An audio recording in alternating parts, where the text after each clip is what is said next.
تو ہم ایک سال سے مسلسل کہہ رہے تھے کہ یہاں پر فیصلے جو ہے وہ فرمائشی ہوتے، ایف آئی آر جو ہے وہ جعلی ہوتی ہے، اور اسی فیصلوں پہ جو ہے وہ سزائیں دیتی ہے۔ کہ سب سے اہم بات یہ ہے کہ یہ 6 جج صاحبان نے پی ٹی آئی کے خلاف اور ہماری قیادت کے خلاف جو ایک اہم فیصلوں میں بھی اس کا کردار تھا، تو اس کی جو ہے ہم چیف جسٹس صاحب سے ہم ریکویسٹ کرتے ہیں کہ اس پہ فل کوڈ بنا دیں اور اس کی انکوائری کریں، اور میری اور پی ٹی آئی کی قیادت کی طرف سے ہم اسلام آباد کے چیف جسٹس صاحب سے ہم مطالبہ کرتے ہیں کہ آپ ناکام ہو چکے ہیں، آپ کی موجودگی میں ان اداروں کی رسائی کس طرح ججوں کے تک پائے گی، اور یہ پہلے بھی آپ کے نوٹس میں آ چکا تھا، اس کے باوجود آپ نے اس پہ کوئی ایکشن نہیں لیا۔ تو ہماری یہ ریکویسٹ ہے کہ چیف جسٹس صاحب جو ہے وہ ریزائن کر لے، کیونکہ وہ اپنی ڈیوٹی نبھانے میں ناکام ہو۔ اچھا سر، اس سے پہلے بھی کونسل میں تقریر ہوئی تھی شوکت صدیقی کی، اس نے بھی یہی الزام لگایا تھا، لیکن بات یہ ہے کہ جو صدر پاکستان تھے اس وقت کے عارف علوی صاحب، انہوں نے تو اس چیز کو سائن کیا تھا اور انہیں اپنی عہدے سے فارغ کر دیا تھا۔ تو یہ بتائیں کہ اس وقت بڑا معاملے کو اتنا بڑھایا نہیں گیا تھا جتنا آج بڑھایا جا رہا ہے، کیا وجہ ہے؟ نہیں، اصل میں پریزیڈنٹ صاحب کسی جج کو ہٹا نہیں سکتے، وہ اس کے جو ہے تو اس کو، کیونکہ یہ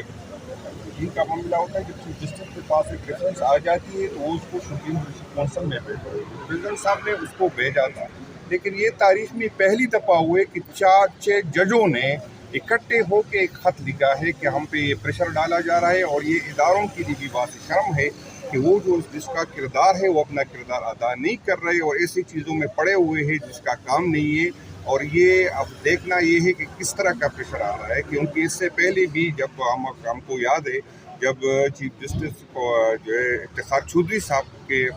اگینسٹ جو سپریم جوڈیشل کونسل بنا تھا، اور جس کو جسٹس رمدے صاحب جو اس کو چیئر کر رہے تھے، جسٹس بھگوان داس صاحب اس کو چیئر کر رہے تھے، اور اس میں جسٹس رمدے صاحب نے، اگر میں غلط نہیں ہوں تو اس نے کہا تھا کہ ہماری واش روموں میں جو ہے کیمرے لگے ہوئے ہیں۔ اچھا سر، یہ سیریس معاملہ ہے، اس کو دیکھنا چاہیے۔ ہم نے اس ملک کو تماشا بنایا،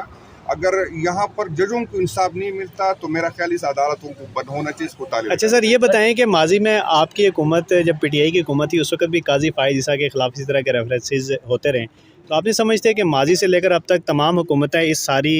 چیزوں میں کندھے دیتی رہی ہیں، اس میں تحریک انصاف بھی شامل رہی ہے اپنے دور میں؟ بالکل، اگر پہلے بھی ہم نے غلط کام کیا تو وہ بھی غلط تھا اور آج بھی غلط کام ہے، لیکن اگر جج صاحب جو ہے اپنی بیوی کی ذمہ دار نہیں ہے اور ہم اپنے بچوں کی بھی ذمہ دار ہے، تو یہ تو انصاف نہیں ہے۔ نہ کر وہ کہہ رہا ہے کہ میں اپنی بیوی کی ذمہ دار نہیں ہوں، الگ ہے، ہم اس کو سپورٹ کرتے ہیں، اگر سپریم کورٹ کی طرف سے جو اس کے حق میں فیصلہ آیا ہم اس کو مانتے ہیں، لیکن یہ بھی میرا خیال ہے دوہرا معیار ہے کہ ہم پالیٹیشین جو ہے ہم ہر اس ذمہ داری، جو ہماری ذمہ داری بھی نہیں ہوتی، اپنے بچوں کی، اپنی فیملی کی بھی ہم ذمہ داری اٹھاتے ہیں، اور چیف جسٹس صاحبان جو ہے اپنی بیوی کی بھی ذمہ داری اس پہ نہیں آتی، تو یہ بھی دوہرا معیار ہے۔ سر، جن چیزوں کا ذکر کیا گیا ہاتھ میں، وہ چیزیں آپ نے پڑھی ہوں گی، تو کیا کہنا چاہیں گے؟ اعظم سواتی صاحب بھی انہی چیزوں کا ذکر کر چکے ہیں، اور بھی پاکستان تحریک انصاف کے سینئر رہنما ان چیزوں کا ذکر کر چکے ہیں۔ بالکل اسی طرح اعظم سعدی صاحب بھی کہہ رہے تھے، اور آج میں یہ کسی سے ڈکی چھپی چیز نہیں ہے، جو ہمارے پی ٹی آئی کے جو سینکڑوں لوگ جو پارٹی چھوڑ چکے تھے وہ اسی پریشر میں تھے، اسی طرح کہ اس کے خاندانوں کو پریشرائز کیا گیا تھا، اسے آڈیو ویڈیو سے کنٹرول کی جاتی تھی، تو یہ اگر پارلیمنٹ آڈیو ویڈیو سے ہم چلائے، اگر فیصلے آڈیو ویڈیو سے چلائے تو پھر اس ملک کا تو اللہ ہی آپ سے۔ ٹھیک ہے، تو تحریک انصاف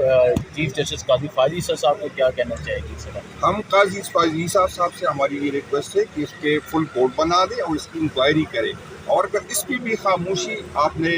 دی، ابھی تو ہم یہ سنتے تھے کہ قاضی صاحب فرما رہے کہ میں سوشل میڈیا نہیں دیکھتا اور میں ٹی وی نہیں دیکھتا، تو یہ سوشل میڈیا اور ٹی وی سے تو نہیں ہے، جج صاحبان نے خود آپ سے بذریعہ خط جو ہے رابطہ کیا ہے، تو آپ اس پہ سو موٹو لیں اور جتنی جلدی ہو سکے اس پہ فل کوڈ بنا دیں۔ ٹھیک ہے، بہت شکریہ۔